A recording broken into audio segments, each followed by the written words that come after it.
All right, hello wine drinking people. Today is Saturday, the 17th of January, getting ready to take down a bunch of old Madeira all the way back to 1827. Hey, drinking the world's greatest wines is hard work, man. It's already been a really busy year. We've started out with Lafite back to 1893, and we got some incredible wine personalities coming in this month, including this guy, Olivier Krug, which just happened to pop on the calendar here, and you know, the 23rd is the only day we could do something with Olivier.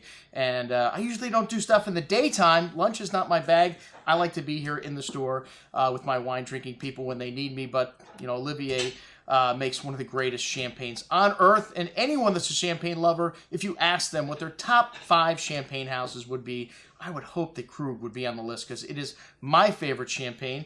And the Krugs, well, they've been in Champagne since 1834 and originally from Germany and been making Krug pretty much the same way for a very, very long time. Their style of champagne is very unique because they ferment it in barrel, which a lot of people use stainless steel. They want that freshness.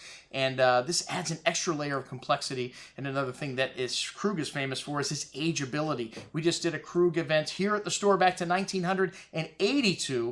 And almost unanimously the favorite wine on the table. Well, that's their Grand Cuvée, this big bottle here, and this takes 200 different wines to make, up to 20 years of wines in this bottle, so hardly anything but an entry-level wine. And then, of course, they make vintage wines. We're going to be experiencing the 2000 and 2003 vintage. 2003, a very unique vintage because of the heat, already showing very nicely. And then they make a rosé, which is a recent invention, and then, of course, they make a couple of single vineyard wines, the Clos de Menil, which is 100% Chardonnay and $1,000 a bottle. Unfortunately, we will not be showing this wine. And the Clos d'Ambonnet, they just came out with the 1995, $2,000 a bottle, 100% Pinot Noir, the most expensive wine, to my knowledge, expensive champagne ever released. And we tried this wine, very good, but needs a lot of time.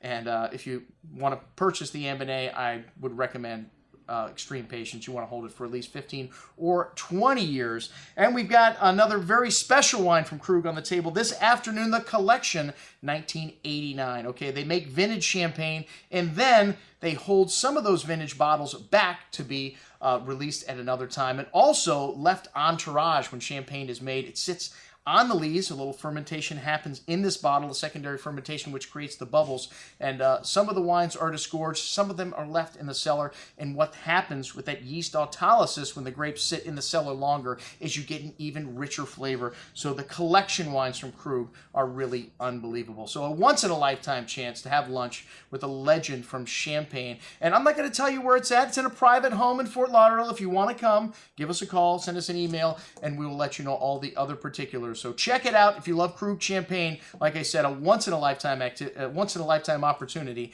I'm your host, Andrew Lamposoni, signing off for the Wine Watch, saying remember, always drink the good stuff first.